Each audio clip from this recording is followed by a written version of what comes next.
Olá pessoal, tudo bom? Bom dia, boa tarde, boa noite para vocês. Professor Bruno Clemente por aqui e nós vamos então tratar nesse momento de aula sobre a organização do processo. Tudo bem? O que eu quero dizer com organização do processo? A gente já viu nos momentos anteriores qual é a importância da gente fazer o nosso levantamento, né, a nossa análise e projetar isso utilizando a OML como referência.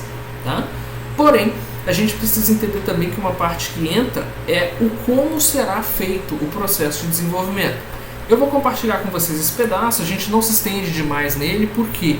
Porque o processo de desenvolvimento de software mudou muito na última década, muito na última década. Então eu vou manter essa parte do conteúdo mais como um legado, tá? É interessante vocês conhecerem como funciona o processo unificado e algumas outras que a gente vai apresentar, mas vocês vão ver que hoje em dia o mercado predominantemente trabalha com metodologias ágeis, tá? Então, modelos tradicionais de desenvolvimento são coisas que eu vou ensinar, eu vou mostrar. Talvez numa empresa de grande porte, muito antiga, legado, vocês ainda possam observar esse tipo de metodologia de organização de processo, porém, não vai ser a maior favorecida. Então nós vamos ter um momento na disciplina para a gente trabalhar um pouco sobre isso, embora, para ser sincero, vocês veem isso mais em engenharia de software. Tá? Em engenharia se trabalha bastante, se vocês não fizeram essa disciplina ainda, provavelmente farão comigo em algum momento aí no futuro. Tá bom? Então, como é que você vai desenvolver o processo? Como é que será o processo de desenvolvimento? Né? Quantas etapas vão ser? Como é que ele vai funcionar? E para isso vem o Unified Process, ou UP, não sei. Depende da pronúncia que você quiser fazer, né? Que ele lembra muito, né, do processo RUP, que é aquele que vocês já devem ter tido algum contato aí, talvez em análise, mas ele basicamente traz uma versão um pouco mais moderna em cima desse RUP tradicional que existia, tá? E a gente vê o que? A gente vê principalmente aqui, ó, no UP, ele é dirigido por casos de uso, ou seja, você vai fazer um primeiro levantamento de casos de uso. Vocês já devem ter tido casos de uso dentro de análise de sistemas. De novo, se não viram, não deixem de me avisar para que a gente possa preparar um material aí de apoio. É centrado na definição de arquitetura, ou seja, é muito trabalhado nessa definição da arquitetura já na concepção do processo de desenvolvimento aí desse processo. E é iterativo e incremental. É importante depois a gente separar a diferença desses dois. Eu acredito que eu coloquei aqui na frente, coloquei. E depois a gente vai trabalhar um pouco a diferença sobre esses dois conceitos, tá? Bom, vamos falar um pouquinho sobre cada uma dessas definições. Dirigido por casos de uso. Então o planejamento do desenvolvimento já é feito em função dos casos de uso que vão ser levantados com o seu cliente ou com a pessoa responsável pelo projeto, Product Owner, alguma coisa do tipo. Product Owner, inclusive, é um conceito já de metodologias ágeis, tá? É um conceito do Scrum, inclusive. É centrado na arquitetura, então o processo de desenvolvimento ele vai priorizar a criação, a construção da arquitetura de sistema que permita realizar esses requisitos, ou seja, define-se a arquitetura em função desses casos de uso e ela se baseia na identificação de uma estrutura de classes que é produzida a partir de um modelo conceitual. Então é por isso que a gente fala sobre a questão da OML, ou seja, você cria essa OML, você cria uma diagramação de classe em cima de um levantamento de casos de uso e esse modelo conceitual vai ser utilizado para definir a arquitetura do software que vai atender todo esse conjunto de demandas. Tá? E por último, iterativo e incremental. A cada novo ciclo de trabalho, você adiciona características dentro dessa arquitetura, deixando ela mais completa e mais próxima do final.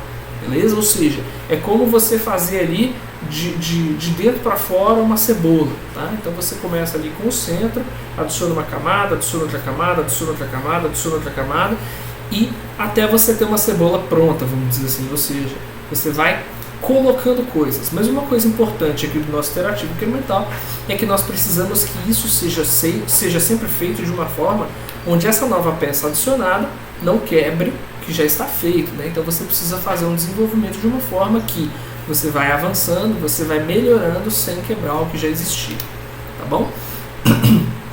Esse modelo então do UP, ele tem aqui a atividade de estudo de viabilidade, análise de requisitos, análise de domínio, a parte de projeto, e isso é feito num modelo de 4 etapas, que basicamente é a concepção, que é o ato de você definir o que precisa ser feito, A elaboração seria, aqui, só um comentário, a concepção seria como a análise, vamos dizer assim.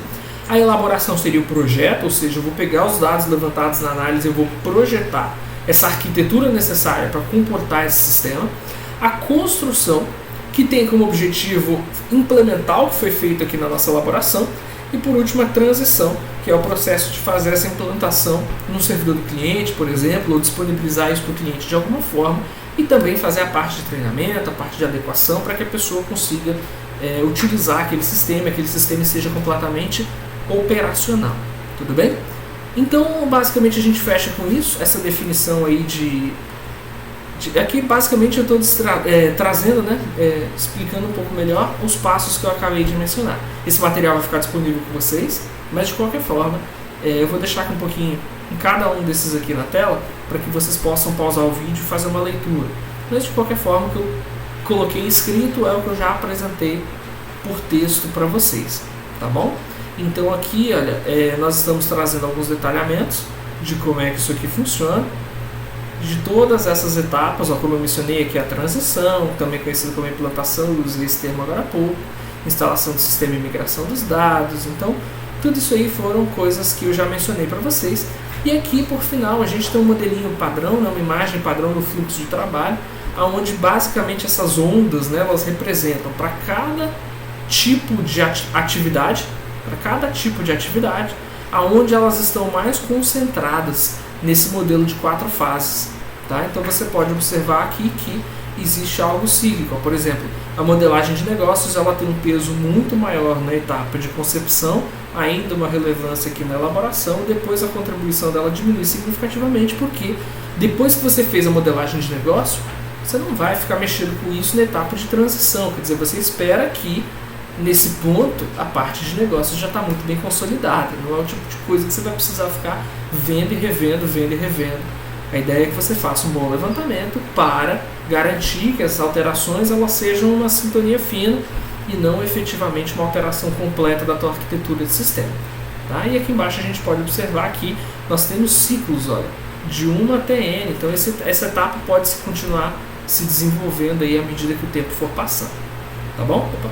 Então a gente conclui esse material, ele vai estar disponível no AVA da disciplina, mas de qualquer forma meus contatos já estão aqui, se vocês quiserem entrar em contato comigo, e o próprio AVA, tá certo? E o próprio vídeo do YouTube também, a seção de comentários do vídeo do YouTube, fiquem à vontade para tirar as dúvidas, e a gente vai logo em seguida para o próximo material. Grande abraço pessoal, até mais!